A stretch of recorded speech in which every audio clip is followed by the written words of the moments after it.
मेरी इस वक्त मौजूदगी है कैथल के माघू माजरी गांव में और धान की फसल कट रही है, उसी तरीके से वोटों को काटने की भी जुगत है। और मेरे साथ खास मेहमान मौजूद हैं, कांग्रेस के कद्दावर नेता रणदीप सुरजेवाला, हरियाणा कांग्रेस के बड़े चेहरा। बहुत बहुत स्वागत है आपका न्यूज 18 इंडिया में सर। बहुत शुक्रिया। इस बार की लड़ाई को आप कैसे देख रहे हैं?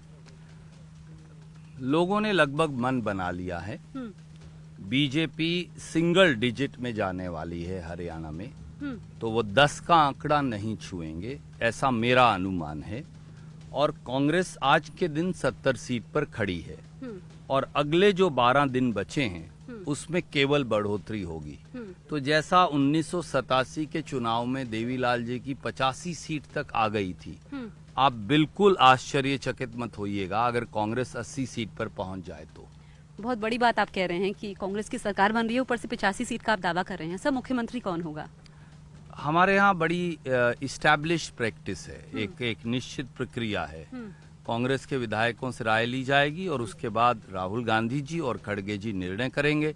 जिसका भी वो निर्णय कर देंगे वो सबको स्वीकार्य है। आपने कहा था कि आप मुख्यमंत्री बनना चाहते हैं, आपकी ये दिली ख्वाहिश है? राजनीति में अगर आपकी आकांक्षा नहीं होगी, आगे बढ़ने की इच्छा नहीं होगी, तो आपको वनप्रस्थ आश्रम में जाकर रिटायर हो जाना चाहिए। इच्छा होना एक बात है, उसके साथ साथ आपको प्रांत में कुछ करने की चाहत होनी चाहिए। आपके पास हरियाणा को लेकर कोई विजन होना चाहिए, दृष्टि होनी चाहिए कि पूरे हरियाणा के अंदर आप क्या कर सकते हैं। मुझे लगता है मेरे पास वो है। उसके बाद ये पार्टी का निर्णय है कि वो किसे बनाएंगे।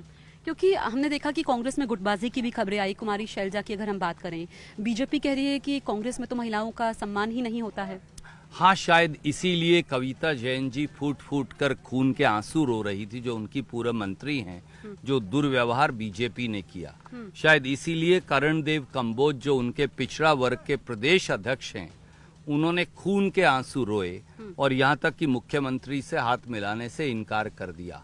रामविलास शर्मा जी, पूर्व मंत्री, जिन्होंने बीजेपी को बोया, जब कहीं बीजेपी नहीं थी तो 30 साल से वो बीजेपी को बो रहे हैं, उनको दूध से मक्खी की तरह बेइज्जत करके निकाल दिया गया। विशंबर वाल्मीकि, कैसे वो रोए सार्वजनिक तौर पर और बीजेपी को कोसा।